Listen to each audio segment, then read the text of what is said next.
waktu itu ya. Nah, untuk itu pemirsa pada siang hari ini telah hadir bersama kita di sini ada seorang pengamat politik dan hukum yaitu Pak Boni Hargens. Halo Pak, apa kabar? Selamat siang Pak Boni, terima kasih loh dalam sebenarnya kurang fit tapi tetap bersedia hadir datang ke sini. Terima kasih banyak. Nah, benar-benar mencintai Indonesia nih ya. Betul. Pak Boni, kalau kita melihat kondisi sekarang, banyak sekali ya ormas-ormas yang mulai melakukan pendekatan keagamaan. Padahal dasarnya kan Undang-Undang Dasar 45 dan Pancasila nih. Kalau menurut Pak Boni sendiri bagaimana nih? Sebetulnya ini kan risiko dari kebebasan pers setelah 1998. Ya.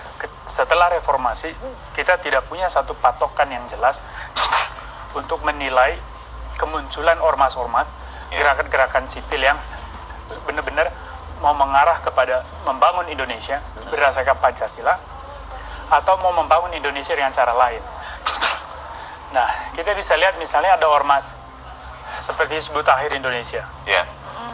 Ini ormas yang datang dari Timur Tengah, berdiri tahun 53 di Palestina, masuk Indonesia tahun 1980-an. Justru setelah 1998 memperoleh keleluasan untuk menancapkan sayap-sayap di berbagai daerah. Nah, ormas ini sebetulnya bukan sebuah dakwah keagamaan, tetapi sebuah dakwah politik. Oke. Nah, yang kita cemaskan adalah organisasi macam ini mempunyai orientasi jangka panjang mengubah dasar negara, ingin mengubah Pancasila dengan sesuatu yang lain, ingin membangun teodemokrasi. Nah, ormas-ormas macam ini kan tidak sesuai dengan Pancasila, maka harus dibubarkan. Tapi persoalannya adalah membubarkan tanpa dasar hukum itu kan tidak mungkin. Dan kita sudah punya Undang-Undang Nomor 17 tahun 2013. Tetapi kan undang-undang ini tidak menganut asas contrarius actus. Artinya bahwa undang-undang ini tidak serta-merta pembuat undang-undang bisa membatalkan atau prosedur yang ada tidak serta-merta dibatalkan oleh pembuat undang-undang. Nah, maka kita mendesak ada aturan hukum yang lebih spesifik yang bisa membantu negara dalam menertibkan ormas-ormas macam ini. Disitulah perlunya peraturan pengganti undang-undang. Ya, Perpu ormas ini diperlukan supaya satu, dia harus menganut asas contrarius actus atau konsensus contrarius, bahwa kalau si pembuat undang-undang sudah menetapkan prosedur dan formalitas dari sebuah aturan, maka dia juga berhak membatalkannya.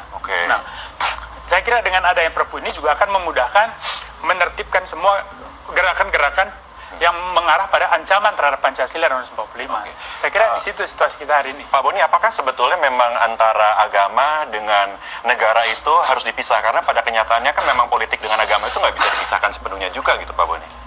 Negara dan agama secara teoritis dalam demokrasi yang sekuler harus dipisahkan. Dalam pengertian bahwa agama adalah urusan privat, negara adalah urusan publik. Tetapi dalam konteks yang spesifik di Indonesia, agama adalah kekuatan sosial yang juga membentuk sebuah masyarakat bangsa. Maka kita tidak bisa tanpa agama.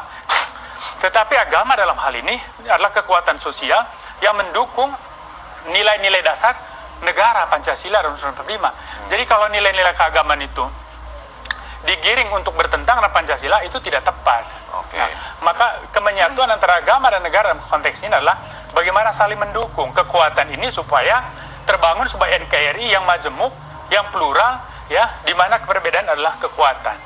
Nah, sekarang kita tahu bahwa mayoritas Muslim di Indonesia adalah Muslim yang inklusif, yang moderat, yang menerima dan gembira dengan keberbedaan.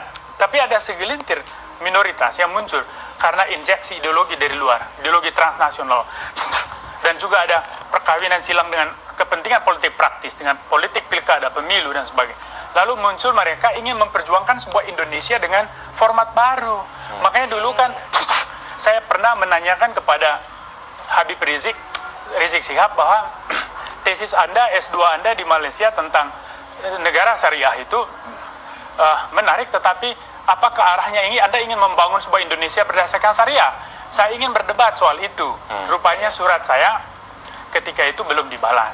Nah, tapi artinya bahwa orang seperti Rizik Sihab itu cukup banyak. Maka persoalan kita hari ini bukan persoalan FPI, bukan persoalan Rizik Sihab. Persoalan ada kekuatan ideologis yang ingin menggeser Pancasila dengan sesuatu yang lain. Nah, disinilah persoalan kita.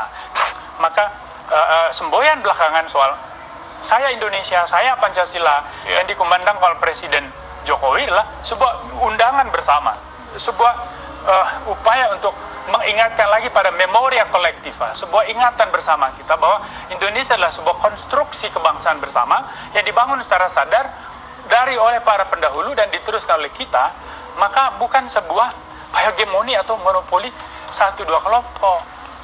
Jadi tidak ada agama, tidak ada etnik, tidak ada suku yang lebih tinggi dari yang lain, meskipun mayoritas secara jumlah.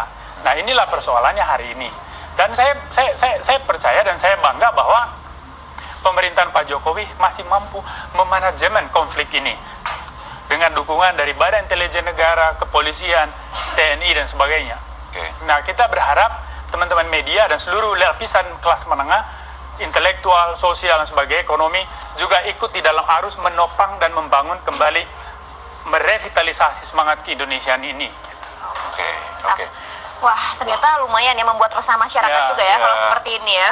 Nah, Pak Boni, kalau lihat seperti ini, apakah undang-undang ini tidak bisa memberi sanksi yang tegas langsung? Undang-undang nomor 17.